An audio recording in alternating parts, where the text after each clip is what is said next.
ये हम पिछली बार आपको फ्लावर के काफी सारे पार्ट्स के बारे में बताए थे, है ना? आवाज नहीं आ रही है क्या? रुको, रिफ्रेश करता हूं मैं।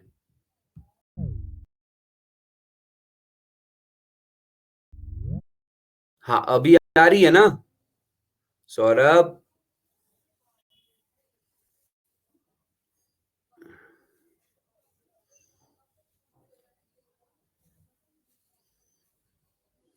बाकी लोगों को मेरी आवाज आ रही है?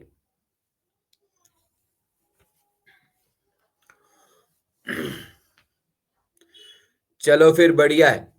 तो मैं हल्का सा जल्दी जल्दी एक फ्लैशबैक वाला रिपीट मार देता हूं। पिछली बार मैंने क्या बताया था आप लोगों को? पिछली बार मैंने आपको बताया था हमको पढ़ना है sexual reproduction in flowering plants.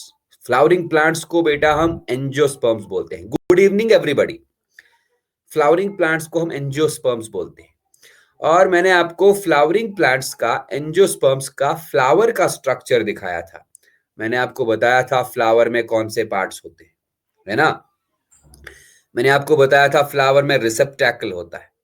रिसेप्टैकल flower के हैंडल का ऊपर वाला part, it is also known as thalamus. जल्दी जल्दी मैं रिपीट मार देता हूं, ठीक है? लेकिन फ्लावर का जो लंबा सा स्टाक होता है, जिससे ये प्लांट के ब्रांच के साथ अटैच रहेगा, उसको हम बोलते हैं pedicel.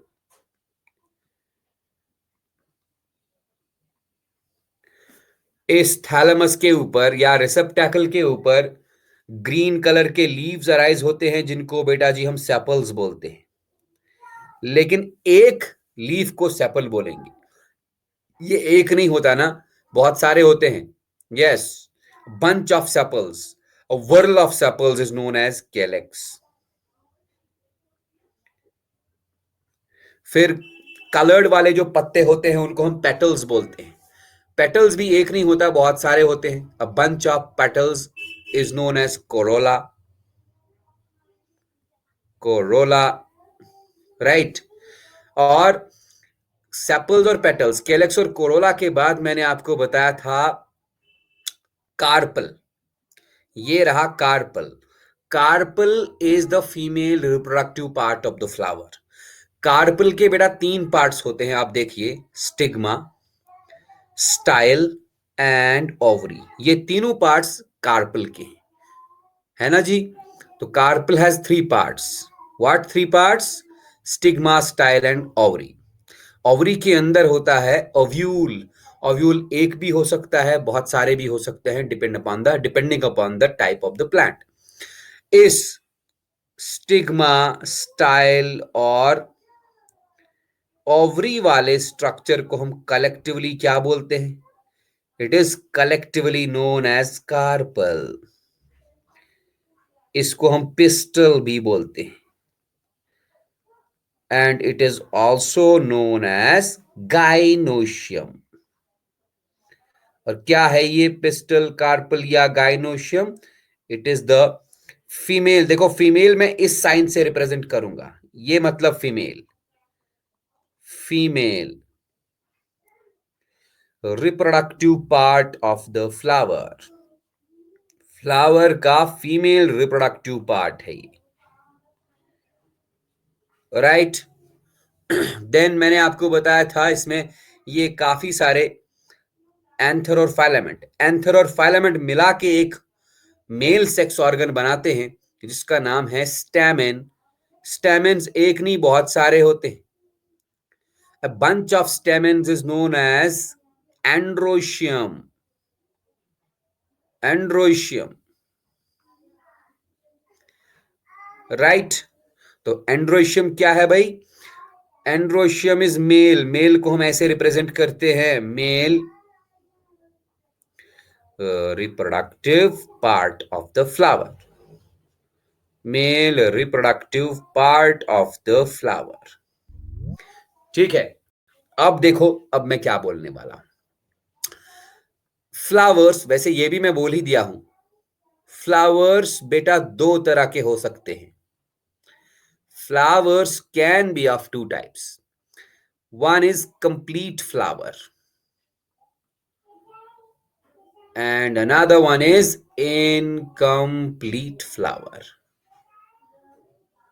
Complete flower or incomplete flower. Complete flower ऐसा वाला फ्लावर जिसमें ये सारी चीजें होती हैं. क्या क्या? इसमें केलेक्स भी होगा, मतलब सेपल्स. इसमें कोरोला भी होगा, मतलब पेटल्स. इसमें एंड्रोशियम भी होगा, मतलब स्टेमेंस. इसमें गाइनोशियम भी होगा, मतलब कार्पल या पिस्टल. ऐसे वाले फ्लावर को बेटा हम क्या बोलते हैं? Complete flower. और आप याद रखेंगे कंप्लीट फ्लावर्स यूजुअली होते हैं bisexual. Complete flowers are bisexual. Complete flowers are bisexual flowers. Bisexual क्यों? क्योंकि आप देख सकते हैं बेटा इसमें एंड्रोशियम बोले तो मेल सेक्स ऑर्गन भी होते हैं, गाइनोशियम मतलब फीमेल सेक्स ऑर्गन्स भी होते हैं. इनकम्प्लीट फ्लावर्स बेटा ऐसे वाले फ्लावर्स जिनमें केलेक्स तो होगा ही होगा, इसके बगैर कोई ऑप्शन नहीं है. कोरोला भी होगा, लेकिन ये पॉइंट इंपॉर्टेंट है. Either androecium is absent or gynoecium is absent. Either androecium or yes, complete flower को आप bisexual flower भी बोल सकते हैं. Either androecium or gynoecium is absent. ये मैं पिछली बार आपको बोल चुका हूं लेकिन दूसरे तरीके से बोला, राइट? अब अगर इनकम्प्लीट फ्लावर को देखें बेटा, ये भी दो टाइप का हो सकता है. एक वो वाला इनकम्प्लीट फ्लावर जिसमें एंड्रोशियम एब्सेंट हो, गाइनोशियम प्रेजेंट हो. उन फ्लावर्स को हम बोलते हैं कार्पलेट फ्लावर्स. कार्पलेट या पिस्टलेट फ्लावर्स. अगर कार्पलेट फ्लावर या पिस्टलेट फ्लावर मैंने लिखा, इसका मतलब इसमें एंड्रोशियम एब्सेंट, मतलब स्टेमेन्स एब्सेंट है, मतलब मेल सेक्स ऑर्गन एब्सेंट है, राइट? एंड इसमें गाइनोशियम प्रेजेंट है. गाइनोशियम मतलब कार्पल प्रेजेंट है. Gynoecium present. आसान भाषा में बोलूं तो it is a unisexual flower. Which unisexual flower? It is a female flower. ये साइन रिप्रेजेंट करता है फीमेल, तो it is a female flower. इसमें एक ही सेक्स होता है. कौन सा सेक्स? Female sex. यहां पर देखें, मैं लिखूंगा staminate flowers. Staminate flowers. Staminate flowers में बेटा जी गाइनोशियम एब्सेंट होता है, मतलब female sex organ, female reproductive part absent. Gynoecium is absent. तो प्रेजेंट क्या होगा? Androecium is present. Androecium present. Androecium present. And therefore androecium present है मतलब मेल सेक्स ऑर्गन प्रेजेंट है. इसको हम बोल सकते हैं क्या? Staminate flower. इनको बोल सकते हैं carpellate flowers. And staminate flowers are also known as what? Male flowers. This sign represents male, तो मेल फ्लावर. ये हम इनके बारे में पिछली क्लास में डिस्कशन कर चुके हैं, राइट? अब हम आज क्या करेंगे? आज हम कार्पल का स्ट्रक्चर और स्टेमन का डिटेल्ड स्ट्रक्चर देखेंगे, फिर देखेंगे कि उनके अंदर क्या क्या चीज बनती है, राइट? तो बेटा आप इसका स्क्रीनशॉट लेके डन कर दीजिए, मैं आगे बढ़ूंगा.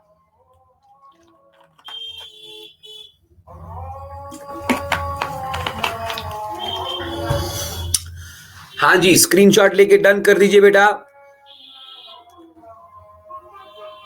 ग्रेट.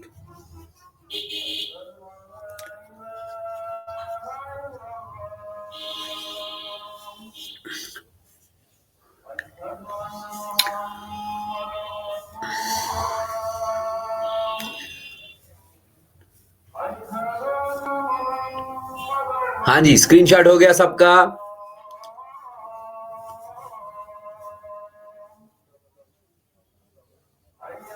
यस, तो चलते हैं अपने अगले वाले पेज पे।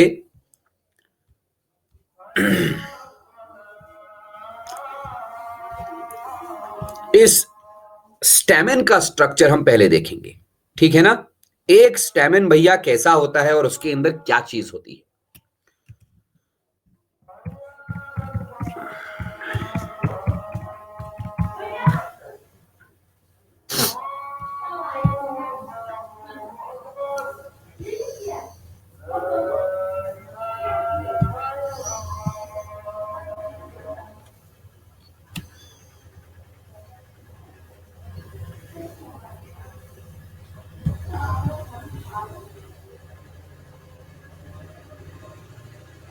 ये देखो बेटा जी, हम यहां पर एक सिंपल सा ड्राइंग लगाएंगे स्टेमेन का।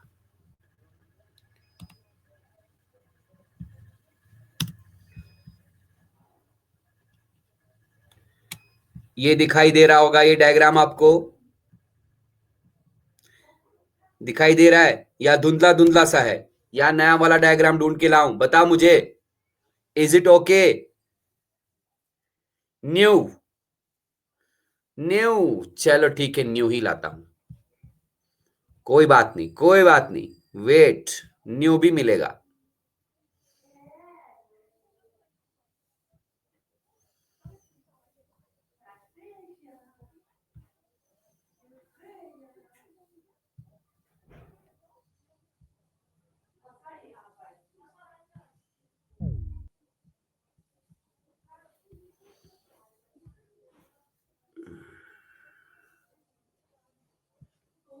एक मिनट बेटा, हाँ ये सही रहेगा। ये आया, हाँ क्लियर था, बंदे ने बोल दिया वहां पर, किसी ने न्यू। क्या करता मैं, सबकी बात माननी पड़ती है ना बेटा।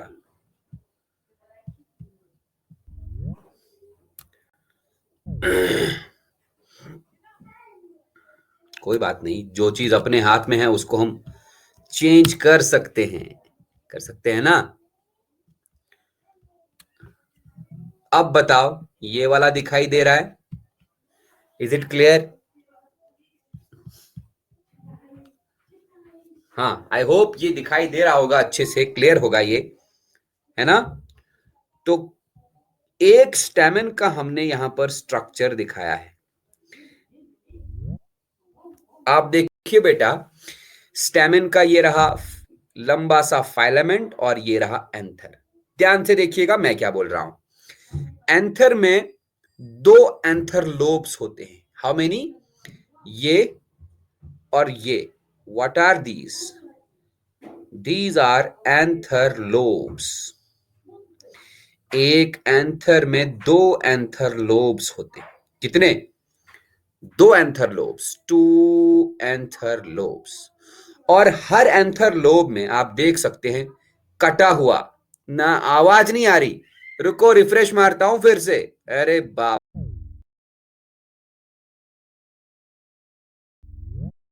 प्रियांशु आवाज आ रही है क्या? इधर देखो, एक एंथर में दो एंथर लोब्स होते हैं और हर एंथर में दो चेंबर्स होते हैं। आप देख सकते हो बेटा, एक दो, एक दो। तो एक एंथर में दो एंथर लोब्स और each anther lobe consisting of how many chambers? Two chambers. इन चेंबर्स को बेटा हम बोलते हैं क्या? Pollen sacs. यहां लिखा है ना। मैं यहां लिखूंगा, each anther,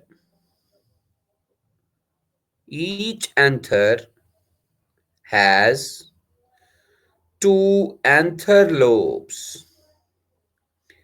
Each anther has two anther lobes, right? And each anther lobe has two pollen sacs. Two pollen sacs. बेटा पोलन सैक्स को हम माइक्रोस्पोरांजिया भी बोलते हैं। माइक्रोस्पोरांजिया, राइट।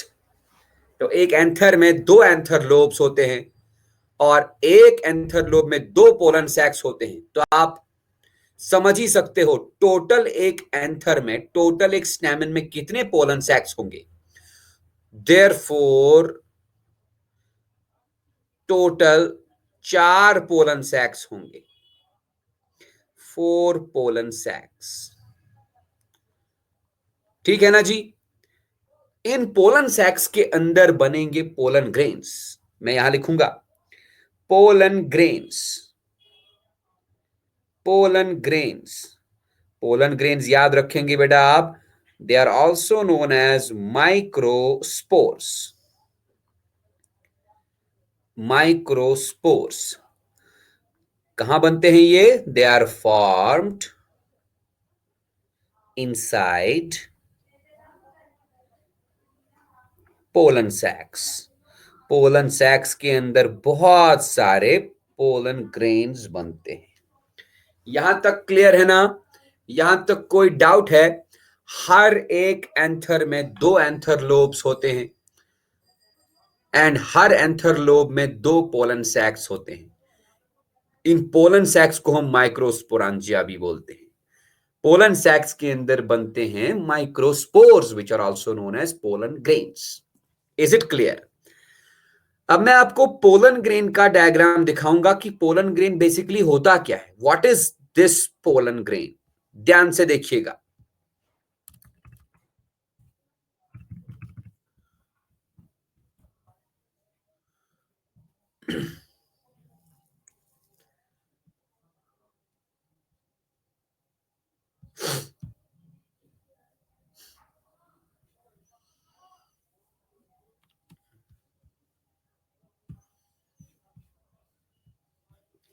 ये देखिए बच्चा, यहां पर हम पोलन ग्रेन का डायग्राम लगाएंगे। बहुत आसान डायग्राम है, वेरी इजी, एकदम से आपको समझ में आ जाएगा।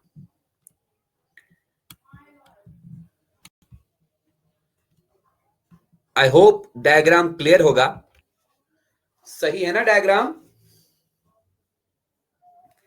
बताओ भाई, ये दिखाई दे रहा है ना आपको? यस।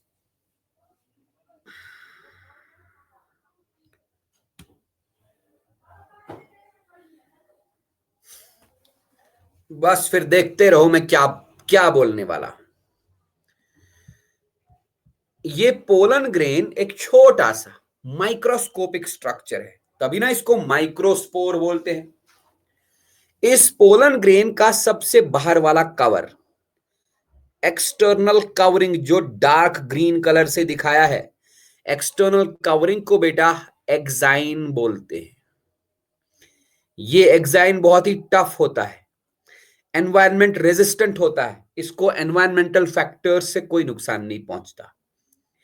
एक्साइन के बाद आपको एक और पतला सा कवरिंग दिखाई देगा। दिस पतला सा कवरिंग इज इंटाइन। मैं दोबारा नाम लिख रहा हूं क्योंकि हल्का सा धुंधला दिखाई दे रहा है वहां पे। तो पोलन ग्रेन में दो कवरिंग्स हैं, outer covering is exine, inner covering is intine, right. Exine में एक जगह पर एक पोर सा दिखाई देगा आपको, that pore is known as germ pore, germ pore. अब देखिए अंदर है क्या। इस पोलन ग्रेन के अंदर साइटोप्लाज्म है डेफिनेटली, और उस साइटोप्लाज्म में दो तरह के न्यूक्लियस हैं। एक ये रहा vegetative nucleus, vegetative nucleus, haploid nucleus होता है ये बेटा। हैप्लॉइड हम एन से दिखाते हैं, एन बोले तो हैप्लॉइड। और इसमें होती है एक और सेल, ये दूसरी सेल है भाई। This cell is known as generative cell. Generative cell के न्यूक्लियस को हम जनरेटिव न्यूक्लियस बोलेंगे। जनरेटिव न्यूक्लियस भी क्या होता है? हैप्लॉइड। मतलब जनरेटिव सेल हैप्लॉइड है। ध्यान से सुनना, मैं बोलने क्या जा रहा हूं। पोलन ग्रेन एक्चुअली दो सेल्स का स्ट्रक्चर है। ये दो सेल्स हैं। It is a two cell structure, two cell structure. कहां से ये दो सेल्स हैं? एक तो पोलन ग्रेन के अंदर ही एक छोटी सी सेल होती है जिसको अपन जनरेटिव सेल बोलते हैं, और ये जो बड़ा सा ग्रीन कलर का स्ट्रक्चर है ना, पूरा ग्रीन कलर का structure, this green structure is none other than vegetative cell. मतलब यहां पर वेजिटेटिव सेल के अंदर ही एक और सेल होती है, वेजिटेटिव सेल के अंदर ही बड़ी सी जो सेल है वेजिटेटिव सेल, इसके अंदर एक और सेल होती है, दैट इज जनरेटिव सेल। तो ये सीन है यहां पर सेल विद इन सेल का, एक सेल के अंदर दूसरी सेल। तो जो ग्रीन कलर का स्ट्रक्चर आपको दिखाई दे रहा है ये वेजिटेटिव सेल है। इस वेजिटेटिव सेल का अपना न्यूक्लियस जो है दैट इज वेजिटेटिव न्यूक्लियस, और वेजिटेटिव सेल के साइटोप्लाज्म में एक और सेल बनी है, that cell is known as generative cell. क्या समझे? तो पोलन ग्रेन एक दो सेल वाला स्ट्रक्चर है, या आप बोल सकते हो it is the case of cell within a cell, cell within a cell. यहां पर जनरेटिव सेल छोटी वाली सेल है, वो वेजिटेटिव सेल के साइटोप्लाज्म में होती है। तो जनरेटिव सेल का nucleus is generative nucleus, vegetative cell का न्यूक्लियस को हम बोलते हैं वेजिटेटिव न्यूक्लियस। एक और बात बेटा, vegetative cell is also known as tube cell. क्या बोलते हैं? Tube cell, right? Tube cell and generative cell, दोनों सेल्स, वेजिटेटिव सेल या ट्यूब सेल जो भी बोलो, तो जो वेजिटेटिव सेल भी हैप्लॉइड सेल होती है, क्योंकि इसका न्यूक्लियस हैप्लॉइड है, हैप्लॉइड आई थिंक तुमको पता है। एंड जनरेटिव सेल भी हैप्लॉइड होती है। हैप्लॉइड सेल्स मतलब ऐसी वाली सेल्स जिनमें क्रोमोसोम्स कैसे होते हैं? Chromosomes are in unpaired condition, chromosomes paired condition में होते ही नहीं है, राइट? मुझे बताओ भैया, ये स्ट्रक्चर आपको समझ आया? इसमें कोई डाउट है क्या? Is there any doubt? No, no. तो याद रखा आपने, pollen grain is also known as microspore. Pollen grain में भैया दो सेल्स होती हैं, it is a two cell structure. बड़ी वाली सेल जिसको हम वेजिटेटिव सेल बोलते हैं या ट्यूब सेल, उस बड़ी वाली सेल के अंदर, मैं अब जर्मपोर के बारे में बताऊंगा, बिल्कुल बताऊंगा। बड़ी वाली सेल के अंदर एक छोटी सी सेल होती है, that cell is known as generative cell, right? Generative cell का nucleus generative nucleus, vegetative cell का न्यूक्लियस ट्यूब न्यूक्लियस और वेजिटेटिव न्यूक्लियस। दोनों सेल्स भाई हैप्लॉइड होती है। हैप्लॉइड मतलब दोनों में क्रोमोसोम्स सिंगल्स में होते हैं, अनपेयर्ड कंडीशन में होते हैं, राइट? इसका बेटा जी स्क्रीनशॉट लेके डन कर दो, हम आगे बढ़ेंगे।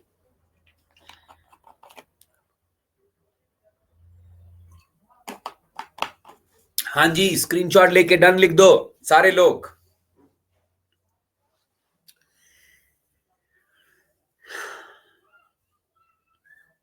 बहुत बढ़िया, ग्रेट।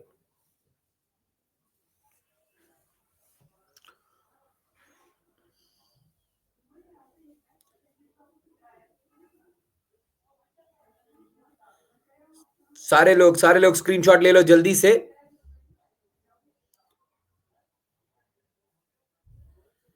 मैं आगे वाले पेज पे जाऊं? Shall I move to the next page? चलो भाई चलते हैं। अब हम बात करते हैं कार्पल की। आपको बेटा कार्पल का स्ट्रक्चर बताते हैं, और कार्पल के अंदर जो चीज है उसका स्ट्रक्चर बताते हैं।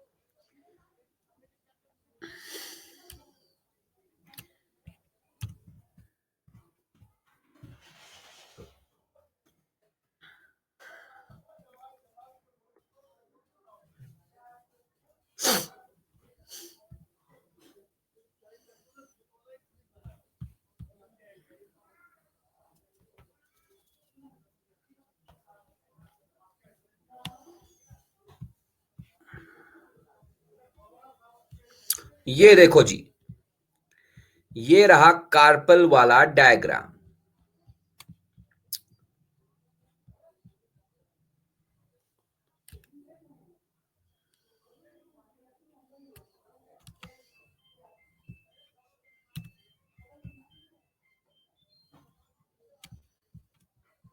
ये डायग्राम सबको दिखाई दे रहा है ना? Is it visible? Is this diagram visible to you people? Yes, बस देखते रहो फिर। पहले ही आपको बता चुका हूं बेटा, कार्पल के 3 पार्ट्स होते हैं। ऊपर वाला हिस्सा which is known as stigma. Stigma के बाद लंबी सी गर्दन होती है which is known as style.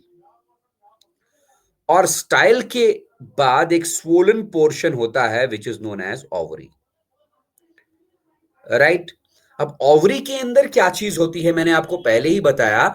Ovary के अंदर होता है ओव्यूल। बेटा कितना ओव्यूल्स हो सकते हैं? It depends. एक ओवरी के अंदर मैं यहां पर लिखता हूं, ovary contains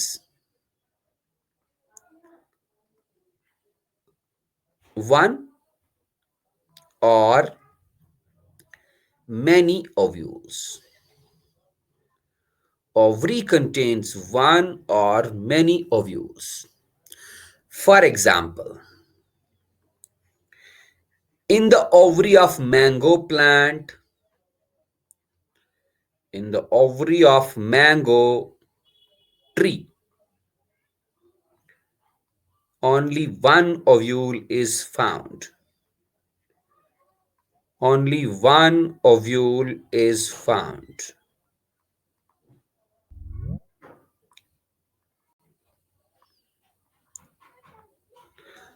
ओवरी में एक या बहुत सारे ओव्यूल्स हो सकते हैं।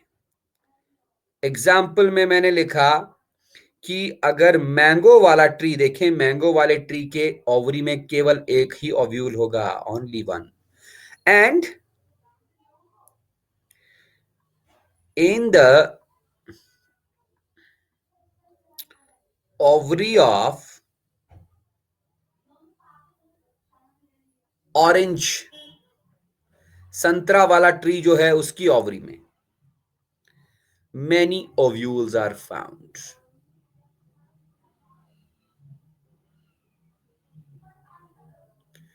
तो मतलब डिपेंड करता है प्लांट और प्लांट पे। किसी प्लांट के फ्लावर की कार्पल की ओवरी में केवल एक ही ओव्यूल है, और किसी प्लांट के फ्लावर के कार्पल की ओवरी में बहुत सारे ओव्यूल है ना? इस ओव्यूल का बेटा स्ट्रक्चर क्या है हम आपको दिखाएंगे। ये जो ओव्यूल है ना अंदर जो दिखाया है, दिस इज ओव्यूल। इस ओव्यूल का आपको स्ट्रक्चर हम यहां पर दिखाएंगे। राइट?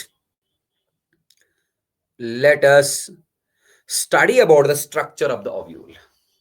1 मिनट, ओव्यूल का डायग्राम हम ढूंढ के लाते हैं।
मिल नहीं रहा अच्छा सा डायग्राम यार।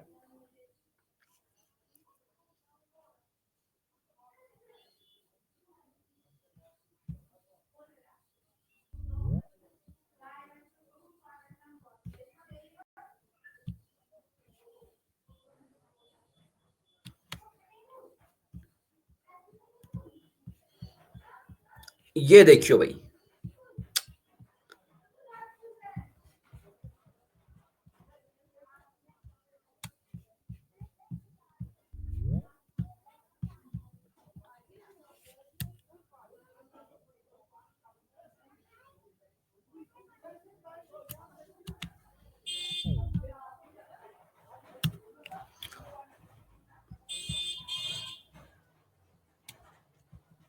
आपको ओव्यूल का स्ट्रक्चर दिखाई दे रहा होगा।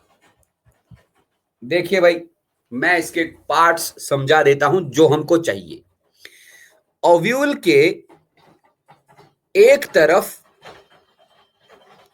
एक छोटा सा पोर होगा, इस छेद को हम बेटा माइक्रोपाइल बोलते हैं। और ओव्यूल में दो कवरिंग्स होती हैं। एंजियोस्पर्मिक प्लांट्स के ओव्यूल में दो कवर होते हैं। इन कवर्स को हम बोलते हैं इंटेगुमेंट्स। आपको दिखाई दे रहा होगा, this is the inner integument और ये रहा बाहर वाला इंटेगुमेंट। ठीक है, इंटेगुमेंट्स के अंदर एक न्यूट्रिटिव टिश्यू होता है। ध्यान से सुनिएगा मैं क्या बोल रहा हूं। न्यूट्रिटिव टिश्यू, इस न्यूट्रिटिव टिश्यू का नाम है न्यूसिलस। मैं यहां ऊपर लिखूंगा, न्यूसिलस एक न्यूट्रिटिव टिश्यू है। न्यूट्रिटिव टिश्यू का मतलब ये किसी चीज को न्यूट्रिशन प्रोवाइड करेगा। किसको न्यूट्रिशन देगा भाई? ओव्यूल के अंदर जाइगोट बनने वाला है, ओव्यूल के अंदर एम्ब्रियो बनेगा, ये एम्ब्रायो को न्यूट्रिशन प्रोवाइड करेगा। एक मिनट रिफ्रेश करता हूं, लोग भाग रहे हैं, शायद इंटरनेट वीक है। एक मिनट बेटा।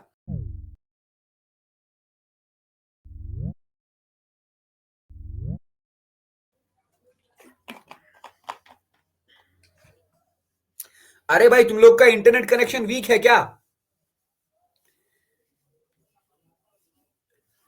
काहे भागे जा रहे हो आजकल?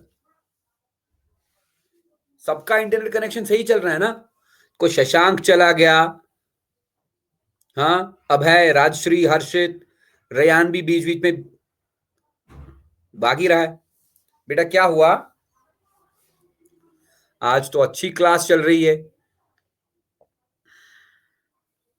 मेरी आवाज सबको आ रही है ना? दीक्षा, सौरभ, प्रियांशु, रेयान, उज्जवल, अनुष्का, तन्मय।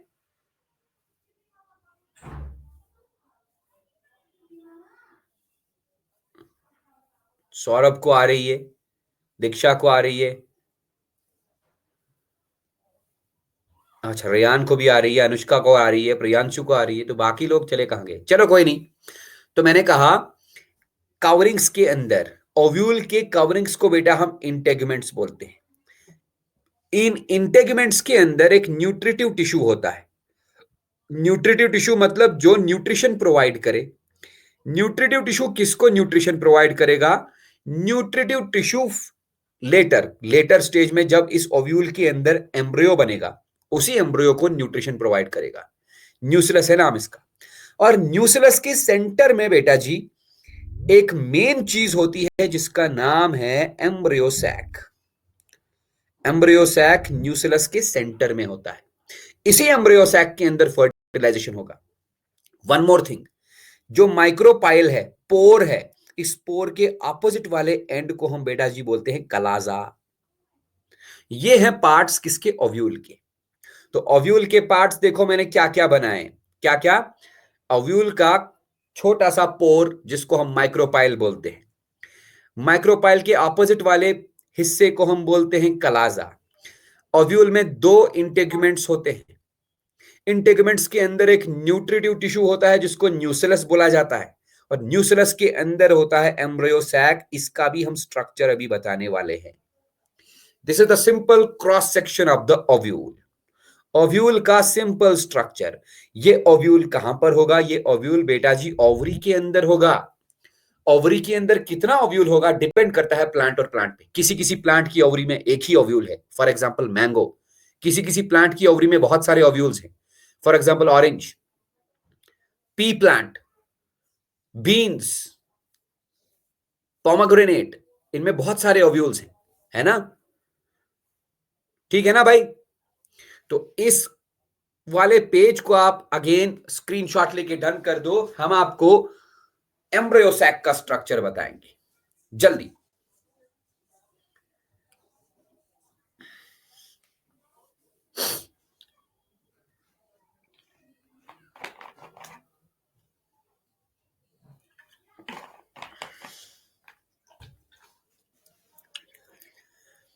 हाँ, स्क्रीनशॉट हो गया, हर्षित का हो गया, सौरभ का हो गया, उज्जवल का हो गया, तन्मय हो गया, राजश्री हो गया, दीक्षा हो गया, बाकी लोग रेयान, अनुष्का,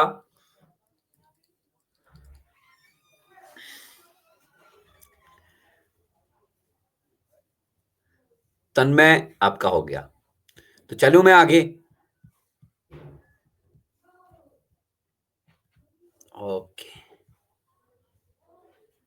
तो अभी देखो बेटा, तो क्या सीखा हमने, थोड़ा सा मैं फिर से कोशिश करूंगा आपको बताने की।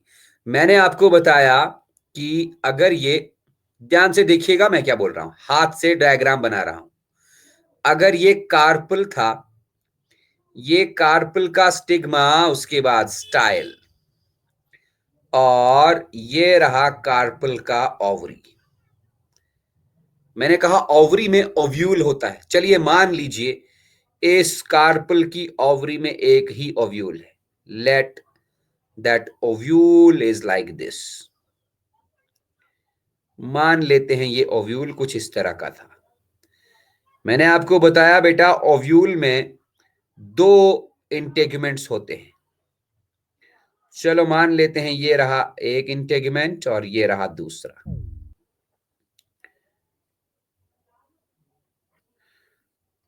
ये रहा माइक्रोपाइल।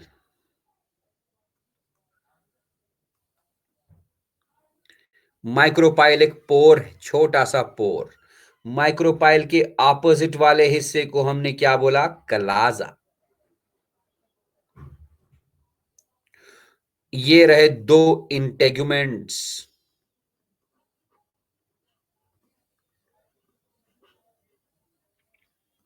राइट, एंड सेंटर में एक एम्ब्रियो सैक होता है। This is the embryo sac. Embryo sac के बाहर एक न्यूट्रिटिव टिश्यू होता है which is known as nucellus, and this is embryo sac. हम एक काम करेंगे बेटा, इस एम्ब्रियो सैक को हम जूम करके यहां पर ड्रॉ करेंगे। What is the structure of the embryo sac, आप देख लीजिए बेटा,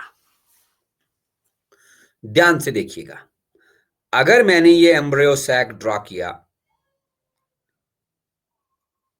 तो ये मान लो एम्ब्रियो सैक का माइक्रोपाइलर एंड। माइक्रोपाइलर एंड मतलब जिस एंड से माइक्रोपाइल होगा, मतलब ये वाला एंड। ये एम्ब्रियो सैक का माइक्रोपाइलर एंड ये रहा माइक्रोपाइलर एंड। और एम्ब्रियो सैक के ऑपोजिट एंड को बेटा हम बोलेंगे कलाजल एंड। तो ये मान लो कलाजल एंड। राइट, एम्ब्रियो सैक के अंदर क्या चीज होती है, ध्यान से देखिए। सेंटर में बेटा दो हैप्लॉइड न्यूक्लिय होंगे। एम्ब्रियो सैक के सेंटर में दो हैप्लॉइड न्यूक्लिय होंगे, एन बोले तो हैप्लॉइड। इन दो हैप्लॉइड न्यूक्लिय को हम बोलते हैं पोलर न्यूक्लिय। क्या बोलते हैं, तो these are polar nuclei. Singular nucleus, plural nuclei. Right, micropylar end की तरफ, आई रिपीट, माइक्रोपाइलर एंड की तरफ तीन सेल्स होते हैं बेटा जी। कितने सेल्स, तीन सेल्स, तीनों सेल्स हैप्लॉइड। माइक्रोपाइलर एंड की तरफ तीन सेल्स होते हैं। ये रहा तीन सेल्स, एक बगल के दो में अलग कलर से ड्रॉ करूंगा। माइक्रोपाइलर एंड पे तीन सेल्स होते हैं, थ्री सेल्स। एक, ये रहा दूसरा सेल, और ये रहा तीसरा सेल, है ना। लेकिन कलाजल एंड पे भी तीन सेल्स होते हैं। ग्रीन कलर से ड्रॉ करूंगा कलाजल एंड वाले सेल्स। कलाजल एंड पे भी तीन सेल्स होते हैं। ये रहा एक, ये रहा दूसरा, एंड ये रहा तीसरा सेल। कलाजल एंड पे जो तीन सेल्स होते हैं बेटा, इन तीन सेल्स को हम एंटीपोडल सेल्स बोलते हैं। एंटीपोडल सेल्स या सिंपली एंटीपोडल्स। तो एंटीपोडल सेल्स कितने? तीनों के तीन antipodal cells haploid. Micropylar and पे मैंने 2 सेल्स बोला, सॉरी 3 सेल्स बोला। इन 3 सेल्स में जो सेंटर वाला सेल है जो मैंने रेड कलर से ड्रॉ किया बेटा, it is haploid egg. Egg बोले तो फीमेल गैमीट। और जो पर्पल कलर से 2 सेल्स ड्रॉ किए, इन सेल्स को बेटा जी बोलते हैं साइनर्जिड्स। क्या? साइनर्जिड्स।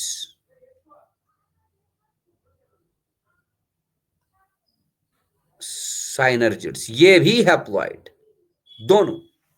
तो आप देख सकते हो बेटा, इस एम्ब्रियो सैक के अंदर 3 एंटीपोडल सेल्स होते हैं, तीनों हैप्लॉइड। 2 साइनर्जिड्स होते हैं, दोनों हैप्लॉइड। 3 और 2 कितना हुआ? 5। एक एग सेल होता है, ये भी हैप्लॉइड, कितना हुआ? 6।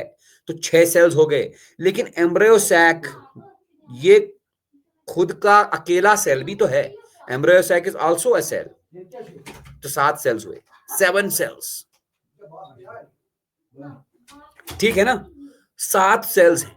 न्यूक्लियस देखो कितने हैं, 1 2 3 4 5 6 7 8।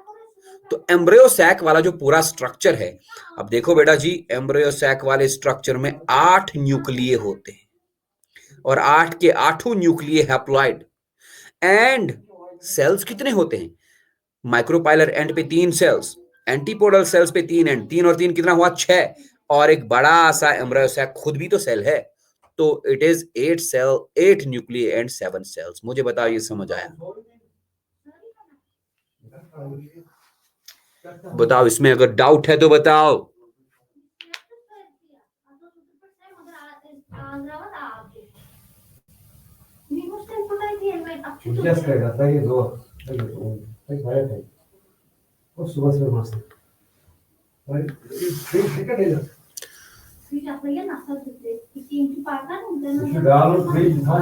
हाँ, ये समझ आया ना? इसमें कोई दिक्कत है तो पूछो, अभी मैं आगे बढ़ने वाला हूं। ठीक है ना जी?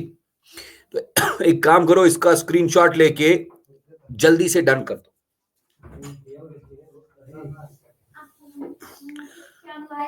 हाँ बेटा, स्क्रीनशॉट ले लो।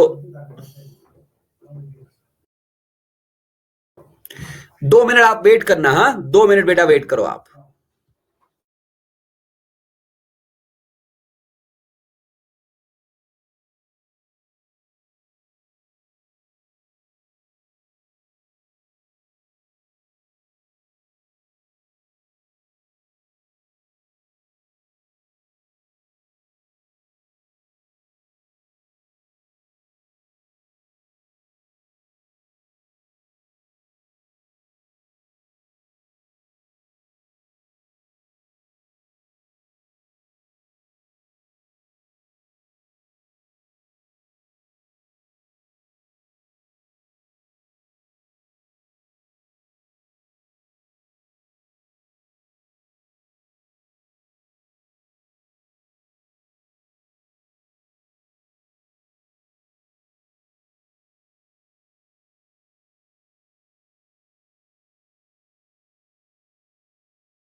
हाँ जी बेटा, ये हो गया ना? स्क्रीनशॉट हो गया। चलो हम बढ़ते हैं आगे।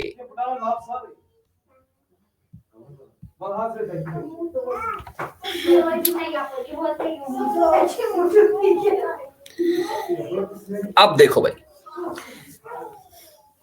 अब करना क्या है? पोलन ग्रेन जहां पर है, पोलन ग्रेन को वहां से आना है कहां तक? पोलन ग्रेन को आना है, पोलन ग्रेन को ओव्यूल के अंदर जाना है। यहां पर बात आती है, इंपॉर्टेंट बात, ध्यान से आप सुनेंगे बेटा। हाँ, इधर देखो, एंजियोस्पर्मिक प्लांट्स की बात कर रहे हैं हम, फ्लावरिंग प्लांट्स की। फ्लावरिंग प्लांट्स में बहुत सारे फ्लावरिंग प्लांट्स ऐसे हैं जिनके फ्लावर में सिर्फ और सिर्फ मेल रिप्रोडक्टिव पार्ट ही होगा। मतलब there are some plants which contain staminate flowers only, जिनमें सिर्फ स्टैमेन्स हैं। There are some plants which contain carpellate flowers only, और ऐसे भी प्लांट्स हैं जिनमें बाइसेक्सुअल फ्लावर्स हैं। तुम लोग समझ रहे हो ना? हमारे प्लांट वर्ल्ड में प्लांट्स ऐसे भी हैं, plants with staminate flowers, plants with staminate flowers, plants with carpellate flowers,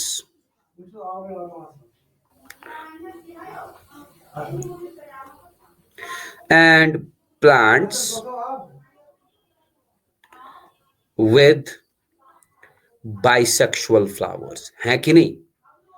अब अगर बाइसेक्सुअल फ्लावर वाला प्लांट है तो उसमें इजी सीन है, फ्लावर के स्टेमन से पोलन ग्रेन्स निकलेंगे और वो उसी फ्लावर के कार्पल के अंदर जाके ओव्यूल्स के अंदर पहुंच गए। लेकिन अगर ये केस है, कोई फ्लावर स्टेमिनेट है, कोई प्लांट स्टेमिनेट फ्लावर उसमें होते हैं, उसमें कार्पलेट फ्लावर्स होते ही नहीं है, तो उसमें पोलन ग्रेन दूसरे प्लांट से लाना पड़ेगा, है ना? तुम लोग समझ रहे हो ना बेटा? तो कुल मिला के बेटा बात यह है कि पोलन ग्रेन्स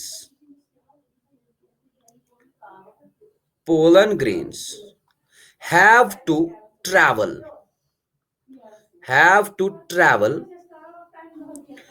from, कहां से? एंथर से, have to travel from anthers to the carpels।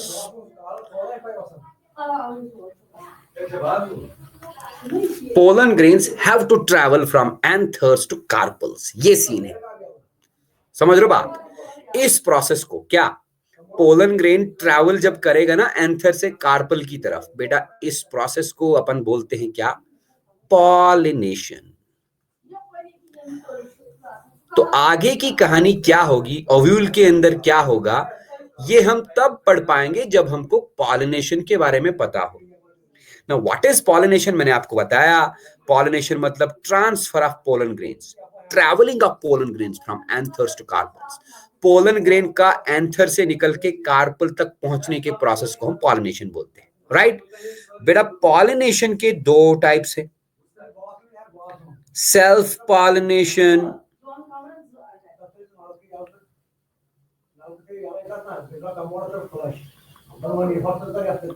and second one is cross pollination, self pollination and cross pollination। ठीक है, सेल्फ पॉलिनेशन और क्रॉस पॉलिनेशन। सेल्फ पॉलिनेशन क्या है? Transfer of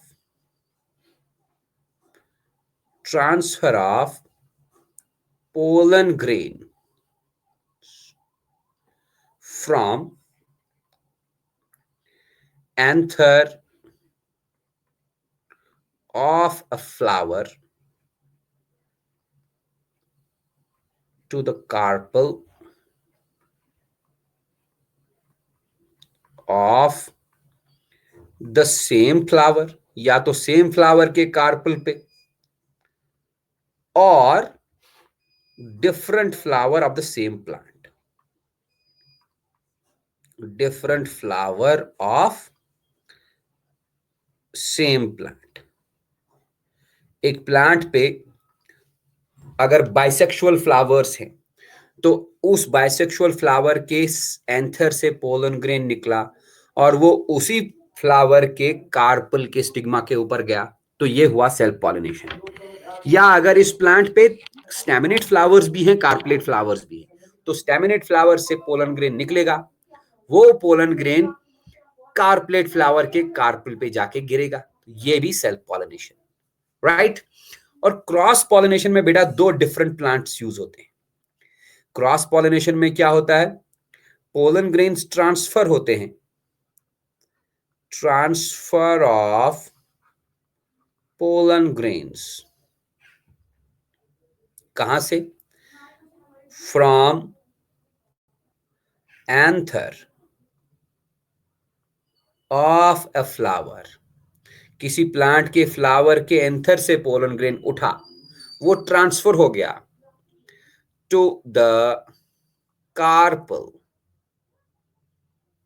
of different flower of the different plant, different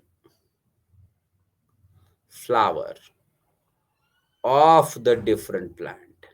ये बस focus करना मैं लिख क्या रहा हूं। इस प्रोसेस को हम बोलते हैं क्रॉस पॉलिनेशन। तो सेल्फ पॉलिनेशन में कुल मिला के बात यह है, सेल्फ पॉलिनेशन में एक ही प्लांट यूज हो। एक मैंगो प्लांट फॉर एग्जांपल, अगर उस मैंगो प्लांट के पास बाइसेक्सुअल फ्लावर्स है तो उस फ्लावर के कार्पल से उस फ्लावर के एंथर से पोलन ग्रेन निकल के उसी फ्लावर के कार्पल के साथ कार्पल के ऊपर गया। लेकिन अगर क्रॉस पॉलिनेशन बोल रहा हूं, फॉर एग्जांपल क्रॉस पॉलिनेशन में एक मैंगो प्लांट या एक एप्पल प्लांट, एप्पल ट्री, एक एप्पल ट्री के ऊपर सिर्फ और सिर्फ स्टैमिनेट फ्लावर्स है। हाँ, तो स्टैमिनेट फ्लावर्स के एंथर से निकला पोलन ग्रेन, ये पोलन ग्रेन उड़ के गया या किसी तरीके से गया दूसरे एप्पल ट्री के पास, वहां पर कार्पल के पास गया। समझ आई बात। तो सेल्फ पॉलिनेशन और क्रॉस पॉलिनेशन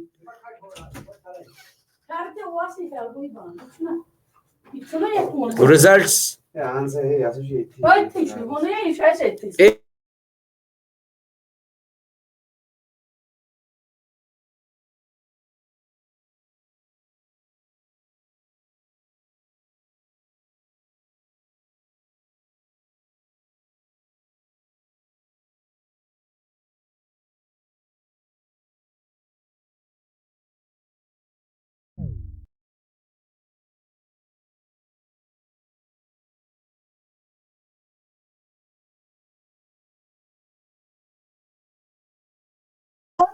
आवाज आ रही है भाई, आवाज आ रही है, मैं नहीं बंद करके रखा था। तो एक काम करो बेटा, इसका स्क्रीनशॉट ले लो जल्दी से। हाँ, स्क्रीनशॉट ले लो भैया जल्दी से।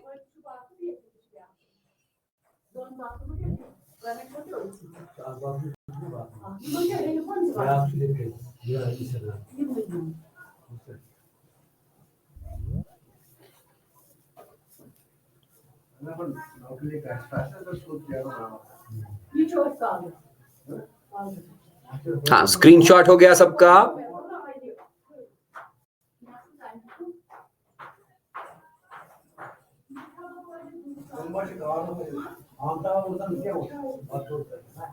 हाँ, तो अगले वाले पेज पे जाऊं मैं।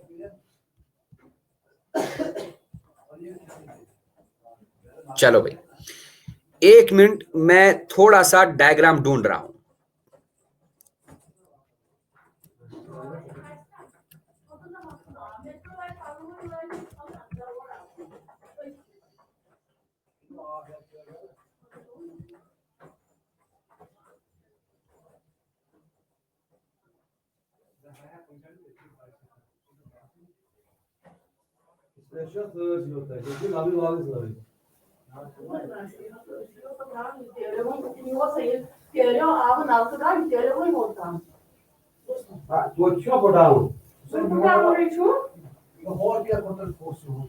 हाँ, चलो बेटा,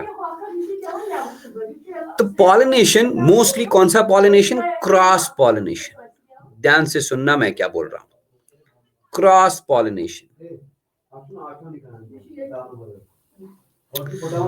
क्रॉस पॉलिनेशन कैसे होता है, क्रॉस पॉलिनेशन बहुत सारे एजेंट से हो सकता है, right. Cross pollination can occur by means of wind. अगर विंड से क्रॉस पॉलिनेशन हुआ, विंड क्रॉस पॉलिनेशन, क्योंकि सेल्फ पॉलिनेशन में बेटा बाहर वाले एजेंट की जरूरत नहीं पड़ेगी। सेल्फ पॉलिनेशन में उसी फ्लावर के एंथर से पोलन ग्रेन उठा और उसी फ्लावर के कार्पल के ऊपर गया, राइट। क्रॉस पॉलिनेशन में बाहर वाले एजेंट्स की जरूरत पड़ती है। तो क्रॉस पॉलिनेशन में अगर विंड ने पॉलिनेशन किया, if pollination is brought about by wind, the pollination is known as anemophily.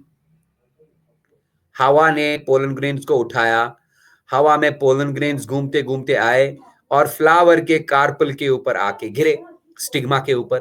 The pollination is known as anemophily.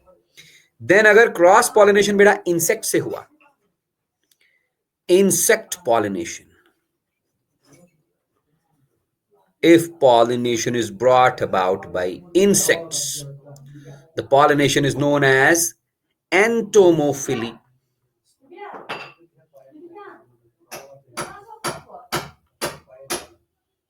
entomophily। अगर पॉलिनेशन हुआ वाटर से, वाटर पॉलिनेशन, देखो वाटर से पॉलिनेशन सिर्फ उन प्लांट्स में होगा जो प्लांट्स पानी में रहते हैं। Water pollination is known as hydrophily.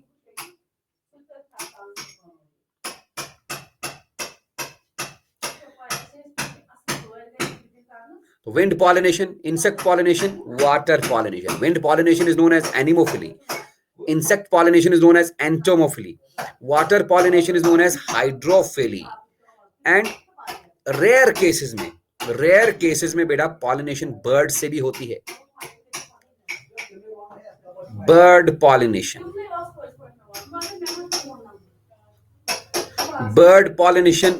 is known as ornithophily। लेकिन सोचने वाली बात है, कौन सा बर्ड पॉलिनेशन करेगा? क्या वल्चर पॉलिनेशन करेगा? वल्चर, गिद्ध। वल्चर पॉलिनेशन होने के लिए उतना बड़ा फ्लावर होना पड़ेगा। क्या क्रो, क्या काइट, क्या ईगल पॉलिनेशन करेगा? ईगल पॉलिनेशन होने के लिए उतना बड़ा फ्लावर होना पड़ेगा। तो बर्ड पॉलिनेशन होती है छोटे छोटे बर्ड्स से, स्मॉलर बर्ड्स। कौन से बर्ड्स? जो छोटे साइज के होंगे, लाइक स्पैरो। स्पैरो पॉलिनेशन कर सकती है, एंड हमिंग बर्ड का नाम सुना है? हमिंग बर्ड का नाम सुना है? Yes, humming bird is the smallest bird. कुछ 1 या 2 सेंटीमीटर लंबा होता है ये भी पॉलिनेशन, यही मेन बर्ड पॉलिनेशन में मेन पॉलिनेटर यही है ना। एंड रेयर केसेस में बेटा पॉलिनेशन चमगादड़ से भी होती है, बैट पॉलिनेशन। चमगादड़ को हम बैट बोलते हैं, बैट पॉलिनेशन। अगर पॉलिनेशन बैट की वजह से होगा तो pollination is known as chiropterophily. Chiropterophily, ठीक है ना। तो मेन आपको याद रखना है, if pollination is brought about by wind, the pollination is known as anemophily. Pollination is brought about by insect, the pollination is known as entomophily. Pollination is brought about by water, it is known as hydrophily. Pollination brought about by birds like hummingbird and sparrow, it is known as ornithophily. And pollination brought about by bats, it's known as chiropterophily. One more point to be noted here, insect pollination यानी कि entomophily में सबसे famous pollinator है honey bee. बाकी insects भी कर सकते हैं, लेकिन ज्यादातर पॉलिनेशन हनी बी वाला इंसेक्ट करेगा। Honey bee is an insect, याद रखना। एंड बटरफ्लाई, इंसेक्ट्स में से सबसे ज्यादा पॉलिनेशन हनी बी और बटरफ्लाई करते हैं, राइट। ये समझ आई? जल्दी से स्क्रीनशॉट ले लो, जल्दी से।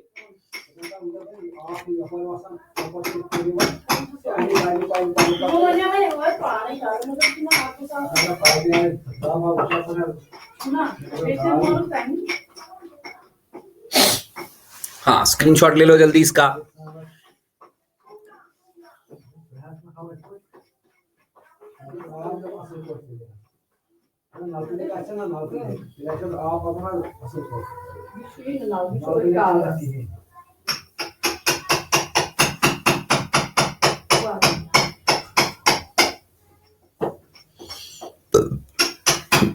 हाँ, स्क्रीनशॉट डन हो गया।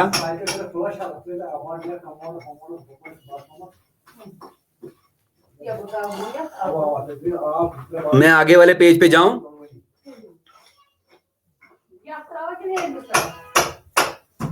हाँ जी, यस।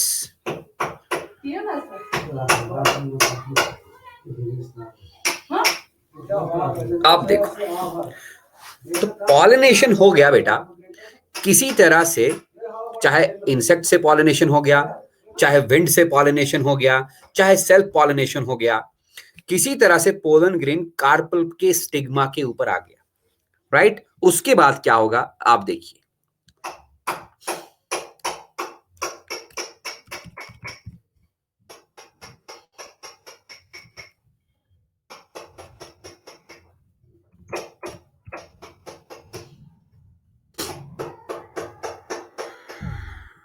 बस मैं एक और डायग्राम ला रहा हूं,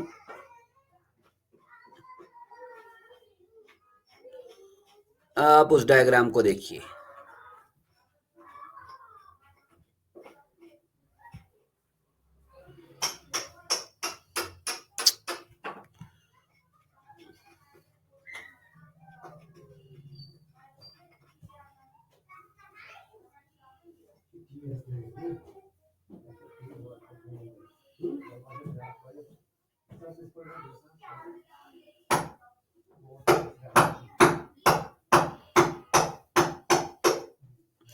अच्छा वाला डायग्राम मिलना चाहिए भाई।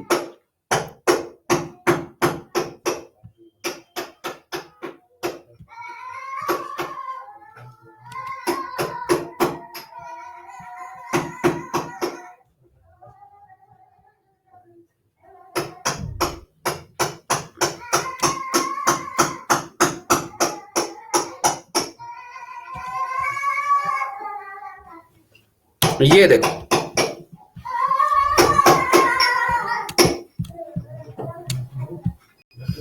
ये दिखाई दे रहा है? हाँ, is it visible to you?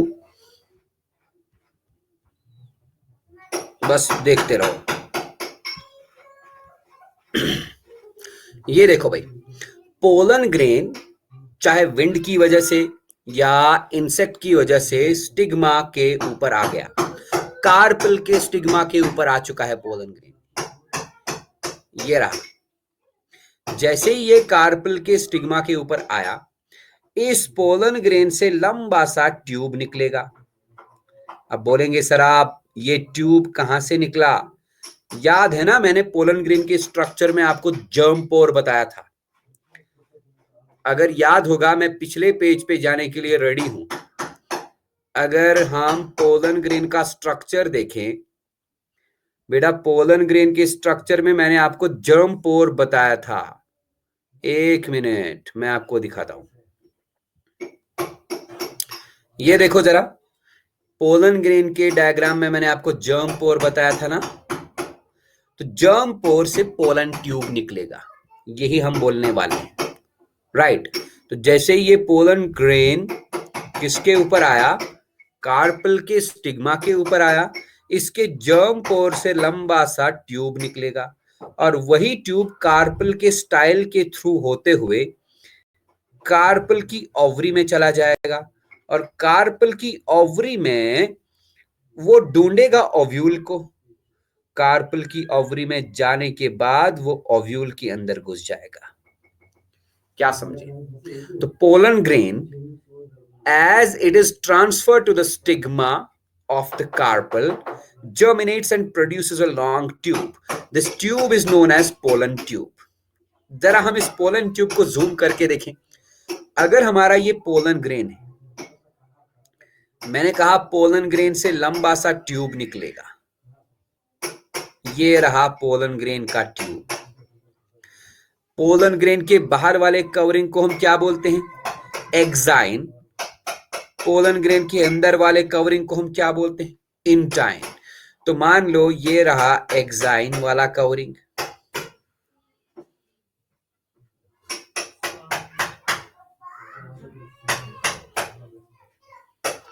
ये पिंक वाला जो मैं ड्रॉ कर रहा हूं, this is exine of the pollen grain, और जो ब्लू वाला कवरिंग है वो है इंटाइन।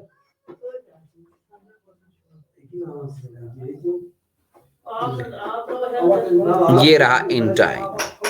अभी तुम लोग को बताया था पोलन ग्रेन के अंदर दो सेल्स थे। एक था कौन सा सेल्स? बड़ा वाला सेल, मेन सेल जो था वो था कौन सा सेल? Vegetative cell. तो वेजिटेटिव सेल का न्यूक्लियस, वेजिटेटिव सेल के न्यूक्लियस को बेटा क्या बोलते हैं हम? Vegetative nucleus. तो जैसे ही ट्यूब बाहर निकला, यहां पर वेजिटेटिव न्यूक्लियस आ गया। ये रहा वेजिटेटिव न्यूक्लियस, वेजिटेटिव न्यूक्लियस। और पोलन ग्रेन के अंदर दूसरा वाला न्यूक्लियस भी था, याद है ना? दूसरा वाला सेल था, मैंने बताया था ना, सेल विद इन सेल।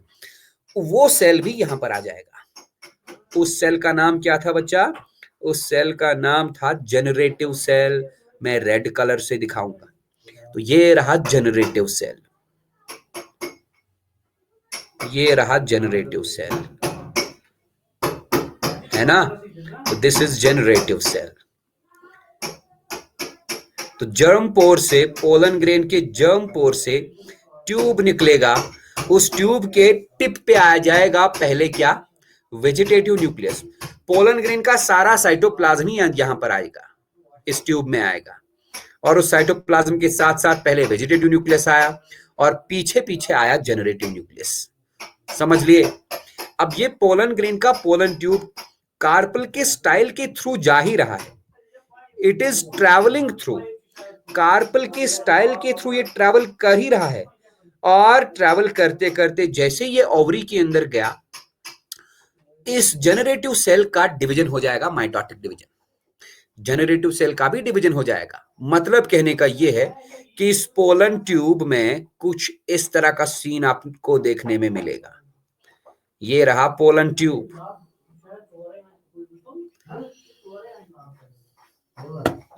ठीक है, एक मिनट, एक मिनट। ये रहा इसका exine part,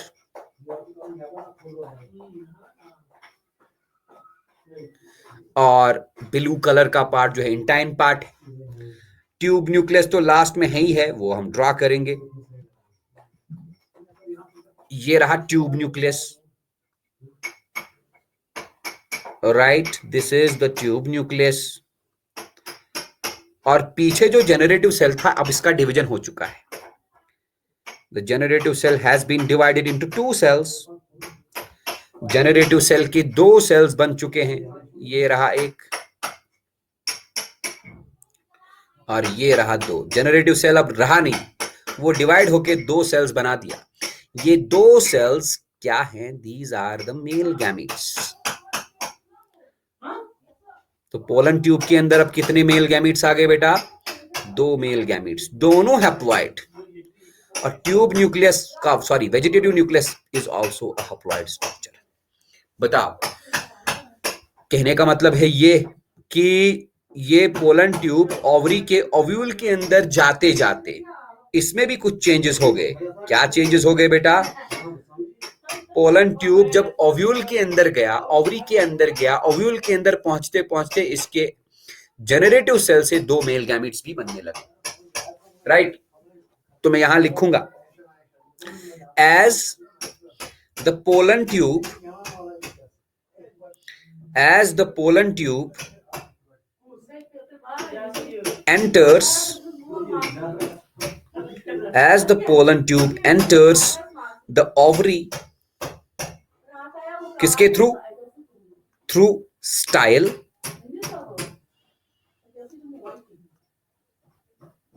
as the pollen tube enters the ovary through style, its generative cell divides, its generative cell divides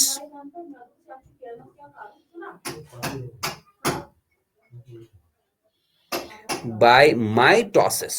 generative cell mitosis से डिवाइड होएगा into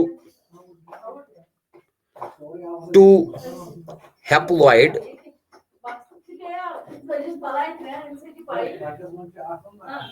मेल गैमीट्स।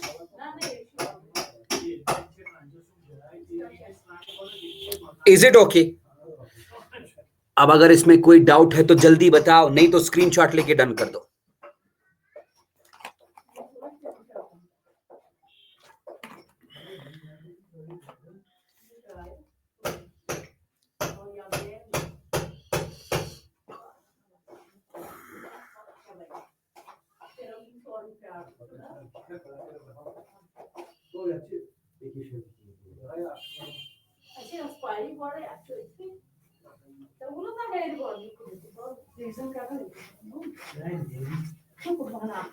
हो गया ना?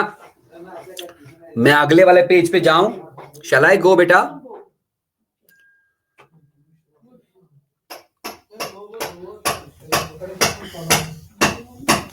हाँ जी बेटा, मैं नेक्स्ट पेज पे मूव करता हूं।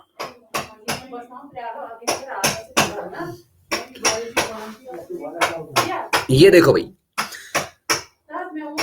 अब ये रहा हमारा ओव्यूल के अंदर वाला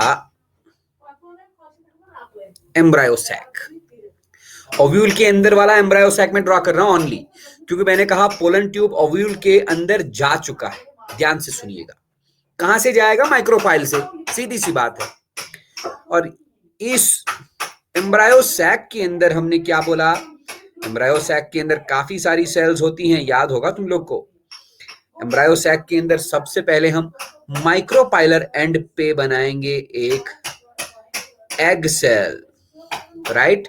और माइक्रोपाइलर एंड पे ही दो सेल्स और होंगे। उन दो सेल्स का नाम था साइनर्जेट्स। ये रहा साइनर्जेट, ये रहा साइनर्जेट, राइट? और ऑपोजिट में तीन सेल्स थे जिनका नाम था एंटीपोडल सेल्स।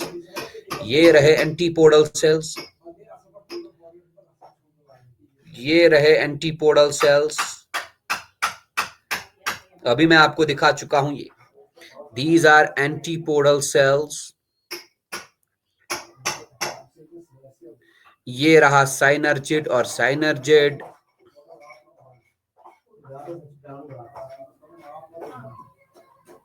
और ये रहा एग सेल,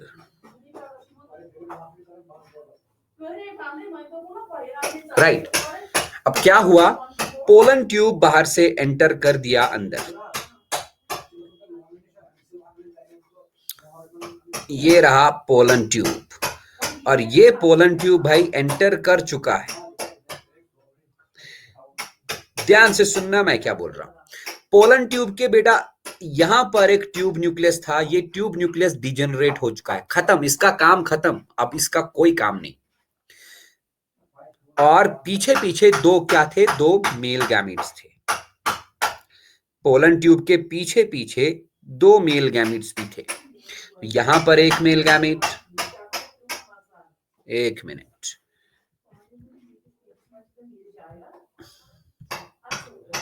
यहां पर एक मेल गैमीट, अभी अभी दिखाया आपको। ये रहा मेल गैमीट, यहां पर एक male gamete. These are the two male gametes.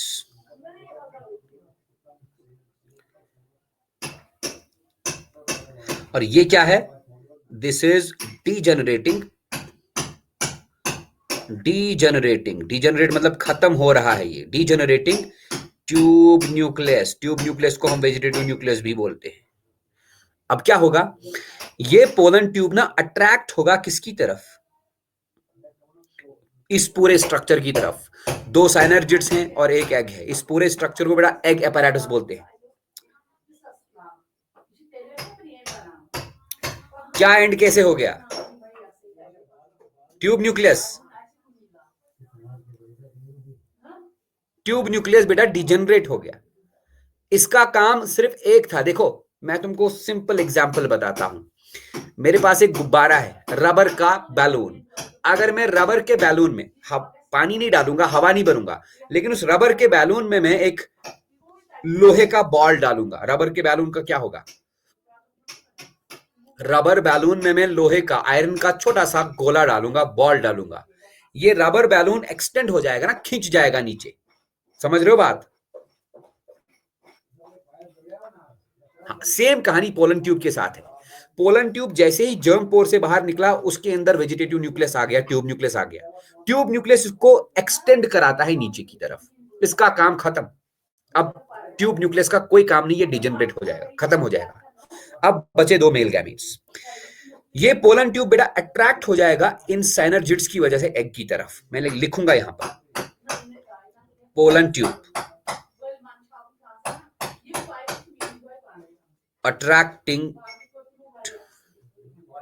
attracted towards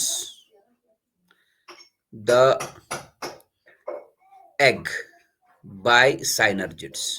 साइनरजिड्स इस पोलन ट्यूब को अट्रैक्ट करेंगे एग की तरफ। हाँ, कैसे? साइनरजिड्स कुछ केमिकल्स क्रिएट करेंगे, ये पोलन ट्यूब उन्हीं केमिकल्स की वजह से एग की तरफ जाएगा। जैसे ही ये पोलन ट्यूब एग के साथ टच करेगा, एग के साथ डायरेक्ट टच नहीं करेगा, ये पोलन ट्यूब साइनरजिड के साथ टच करेगा।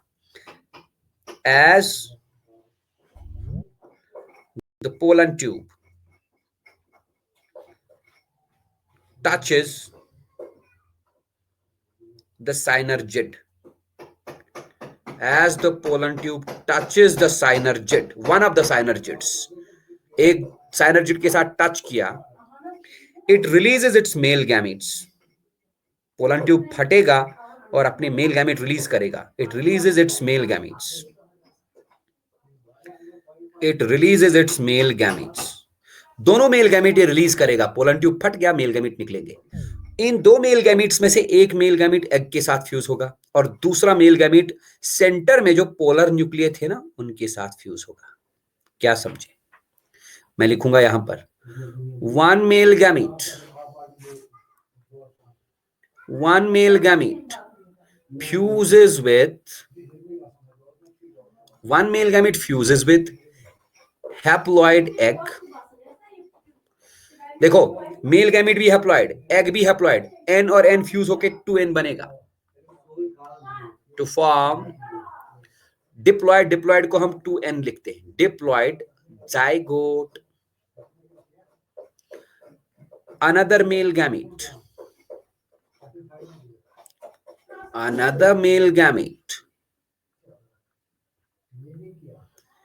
fuses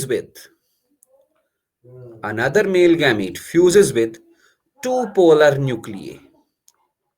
दूसरा मेल गैमेट फ्यूज होगा पोलर न्यूक्लियर के साथ। देखो, polar nuclear N, polar nuclear N, और तीसरा एन आएगा मेल गैमेट वाला, तो 3n बनेगा टू फॉर्म 3n। एक मिनट, 3n को बेटा हम ट्रिप्लॉइड बोलते हैं। To form 3n, triploid primary endosperm to form triploid primary endosperm nucleus. क्या समझे? जाइगोट भी बना और प्राइमरी एंडोस्पर्म न्यूक्लियस भी बना, राइट? क्योंकि यहां पर 2 बार फ्यूजन हो रहा है बेटा, मेल गैमीट 2 चीजों के साथ फ्यूज हो रहा है, इसीलिए इस पूरे प्रोसेस को बेटा जी हम बोलते हैं डबल फर्टिलाइजेशन। Double fertilisation. अगर आपसे कोई पूछेगा डबल फर्टिलाइजेशन क्या है, आप बोलोगे डबल फर्टिलाइजेशन एक ऐसा प्रोसेस है जिसमें एक मेल गैमीट, पोलन ट्यूब का एक मेल गैमीट एग के साथ फ्यूज होकर डिप्लॉइड जाइगोट बनाएगा और दूसरा मेल गैमीट पोलर न्यूक्लियर के साथ मिलकर ट्रिप्लॉइड प्राइमरी एंडोस्पर्म न्यूक्लियस बनाएगा, राइट? ठीक है ना? ये वाला जो प्रोसेस है ट्रिप्लॉइड प्राइमरी एंडोस्पर्म न्यूक्लियस बनने वाला प्रोसेस, बेटा इस प्रोसेस को हम बोलते हैं ट्रिपल फ्यूजन। क्या? Triple fusion. और ये वाला प्रोसेस जो है जिसमें डिप्लॉइड जाइगोट बनेगा, इसको बोलेंगे डबल फ्यूजन। तो आप बोलोगे कि डबल फर्टिलाइजेशन एक ऐसा प्रोसेस है जिसमें ट्रिपल फ्यूजन भी हो गया और डबल फ्यूजन भी हो गया।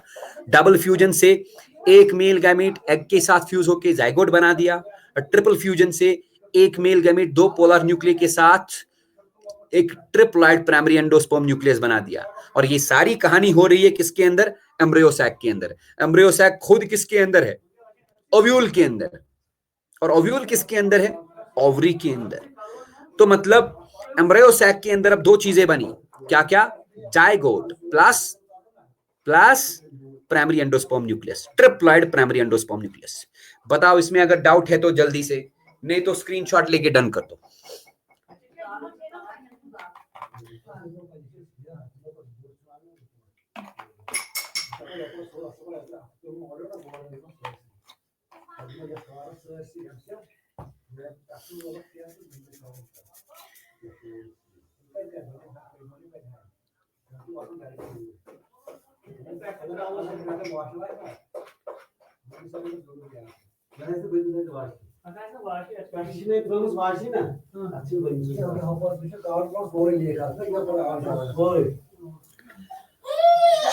हो गया?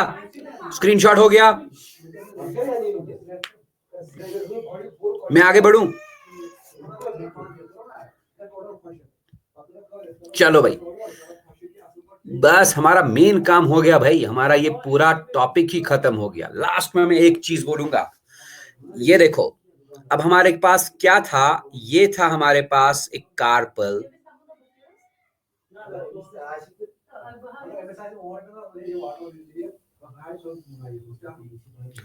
ये था कार्पल। कार्पल के अंदर भैया था ओव्यूल,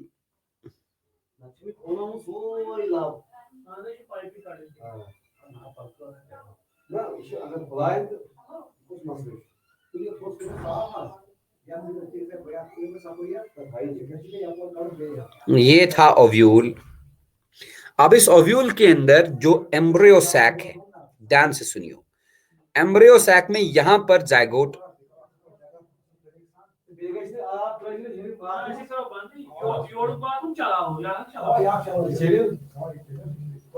और यहां पर triploid primary endosperm nucleus, PN बोले तो प्राइमरी एंडोस्पर्म न्यूक्लियस, राइट। जो यहां पर एंटीपोडल सेल्स थे वो भी खत्म, उनका भी काम खत्म, अब उनका कोई काम नहीं है। अब क्या होगा बेटा? जाइगोट का डिवीजन होगा and it will be converted into embryo, और प्राइमरी एंडोस्पर्म न्यूक्लियस का भी डिवीजन होगा, it will be converted into endosperm. ये कन्वर्ट हो जाएगा इनटू एन एंडोस्पर्म। अब एंडोस्पर्म क्या है भाई? एंडोस्पर्म एक न्यूट्रिटिव टिश्यू है। अब तुम बोलोगे सर न्यूट्रिटिव टिश्यू तो पहले ही था, न्यूट्रिटिव, न्यूट्रिटिव टिश्यू था इस ओव्यूल के अंदर, न्यूट्रिटिव टिश्यू, उसका नाम न्यूसिलस था। लेकिन वो न्यूसिलस अभी तक इस डेवलपिंग जाइगोट ने यूज कर दिया है, अब और न्यूट्रिटिव टिश्यू की जरूरत पड़ती है, इसीलिए प्राइमरी एंडोस्पर्म न्यूक्लियस डिवाइड होकर न्यूट्रिटिव टिश्यू बनाएगा। तो ये जो पूरा स्ट्रक्चर है ना, ovule, ovule containing an embryo and nutritive tissue which is known as endosperm. ऐसा ओव्यूल जिसमें एंडोस्पर्म भी होगा और एम्ब्रियो भी होगा, अब इसको ओव्यूल नहीं बोलेंगे बेटा, now it is known as a seed. तो सीड क्या है? Seed is the ovule plus embryo plus nutritive tissue which is known as endosperm. और जो कार्पल का ओवरी था, अब ये ओवरी नहीं रहा, now it is converted into a fruit. तो आप ये बोलो, जब कार्पल का ओवरी मैच्योर होता है, राइप होता है, पक जाता है, then that is known as a fruit. और कार्पल के अंदर जो ओव्यूल होते हैं, ओव्यूल जब पक जाते हैं, उन ओव्यूल्स का पकने का मतलब क्या है? ओव्यूल के पकने का मतलब है उसके अंदर एम्ब्रियो भी आ जाएगा और एंडोस्पर्म भी आ जाएगा, तब उसको ओव्यूल नहीं बोलते, तब उसको सीड बोलते हैं। तो फ्रूट क्या है बेटा? Fruit is the ripened ovary and seed is the what? Ripened ovule. क्या समझे? ठीक है ना? फिर इसी सीड को उठा के जमीन में डाल दो, इससे नया प्लांट आएगा कि नहीं? आएगा ना? तो कोई दिक्कत इसमें है, कोई परेशानी है तो बताओ, नहीं तो इसका भी स्क्रीनशॉट लेके डन कर दो जल्दी। हाँ जी बेटा, स्क्रीनशॉट लेके जल्दी करो डन।